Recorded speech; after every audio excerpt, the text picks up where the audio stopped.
اللہ سے تھوڑا سا تعلق ہو جائے، اللہ سے تھوڑا سا تعلق بن جائے، آپ یقین کرو اللہ کی فرما برداری میں اتنا مزہ آتا ہے، اتنا مزہ آتا ہے۔ یہ جو اللہ کی نافرمانی کا جو مزہ ہے نا، یہ خارش، یہ وہ ہے جیسے خارش کا مزہ ہوتا ہے۔ ہاں، کھجاتے رہو کھجاتے رہو کھجاتے رہو، ایک دن خالی کاٹ دو گے۔ آپ یقین کرو، حضرت امیر معاویہ رضی اللہ تعالی عنہ فرماتے ہیں کہ لوگوں کو معاف کر کے مجھے اتنا مزہ آتا تھا، مجھے اتنا مزہ آتا تھا لوگوں کو معاف کر کے، کہ مجھے خدشہ ہوتا تھا کہ کہیں اللہ مجھ سے اس کا اجر ہی نہ چھین لے۔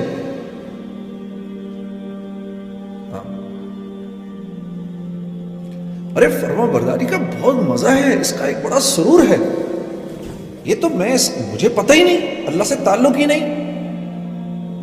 ساری رات تو گانا سنوں گا، لیکن رات کو 3 بجے 3:30 بجے جب ساری دنیا سو گئی ہو، اس وقت اپنے نرم گداز بستر کو، اپنی پیاری بیوی کو چھوڑ کر اٹھنا اور جانماز بچھا کر وضو کر کے آ کے کھڑے ہونے کا مزہ اور سرور مسلمان کو نہیں پتا۔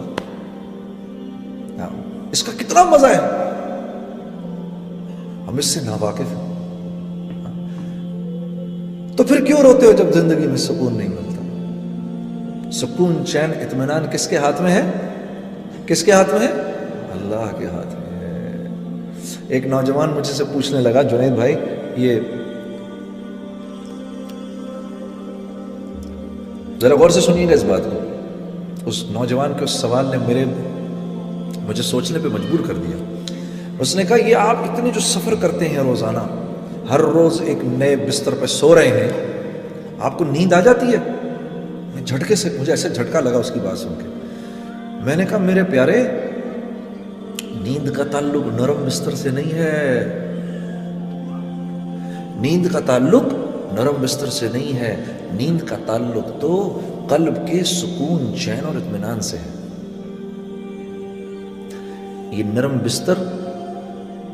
نرم بستر ایک پرسکون نیند کی شکل ہے، شکل، لیکن یہ پرسکون نیند دے نہیں سکتا۔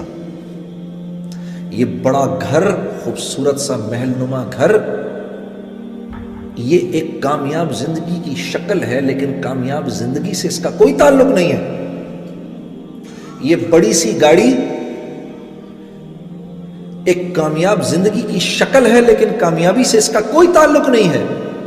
یہ مال ایک کامیاب زندگی کی شکل ہے، صرف کامیابی سے اس کا کوئی تعلق نہیں ہے۔ محنت سے مال نہیں ملتا، مال سے چیزیں نہیں آتی، چیزوں میں راحت نہیں ہے، راحت اللہ کے امر میں ہے۔ ہاں، ایک باپ ہے، اس کے 10 بیٹے ہیں، 10 کے 10 فرما بردار ہیں، تو وہ اپنی جھونپڑی میں جنت کے اندر ہے۔ اور ایک آدمی ہے، اس کی ایک بیٹی ہے لیکن ناگن ہے، تو وہ محل کے اندر، دوزخ کے اندر ہے۔ یہ ٹورانٹو کا شہر ہے۔ اسی ٹورانٹو کے شہر کے اندر مجھے آج بھی یاد ہے 1992 کی وہ قصہ، وہ آج بھی میری آنکھوں کے سامنے گھوم رہا ہے۔ ہم یہاں پر شو کر رہے تھے، بہت بڑا مجمع تھا۔ جب شو ختم ہوا تو آرگنائزروں نے کہا کہ آپ باہر نہ نکلیں یہاں سے، بہت بڑا مجمع، ان کو جانے دیں۔ تو مجمع کے نکلتے نکلتے رات کے 2:30 بج گئے۔ تو ہم جب یہاں سے باہر نکلے تو گاڑی کے اندر جا کے بیٹھنے لگے، ایک جوان لڑکی دوڑتی ہوئی آئی، میں نے آپ لوگوں کے ساتھ جانا ہے۔ اب ہم رہنے والے تو پنڈی کے تھے سارے، ہاں، ہمارے لیے تو کراچی بھی نیو یارک سٹی تھا، ہاں، تو ٹورانٹو تو سوچو کیا ہوگا ہمارے لیے۔ اور پھر بھی کچھ تھوڑی بہت، اللہ معاف کرے، وہ کام تو کوئی حیا کا کام نہیں ہے جو ہم کر رہے تھے، لیکن پھر بھی کچھ تھوڑی سی تو حیا باقی تھی ہمارے اندر۔ ہم ایک دوسرے کی شکل دیکھنے لگے۔ اس لڑکی کو دیکھ کر ہم نے کہا، تم نے کہاں جانا ہے ہمارے ساتھ بھائی؟ ہم تو اپنے ہوٹل جا رہے ہیں۔ کہتی ہے، نہیں، تم ہوٹل تک چلے جاؤ، مجھے ہوٹل تک لے جاؤ، پھر میں وہاں سے گھر چلی جاؤں گی۔ تو ہم نے کہا، تو تمہارا باپ؟ کہتی ہے، no don't worry about it, I just turned 18 a week ago. تو ہم نے کہا، پھر کیا ہوا؟ ہمیں پتہ ہی نہیں تھا 18 10 ہونے کا کیا مطلب ہے۔ ہم نے کہا، پھر اس سے کیا فرق پڑتا ہے؟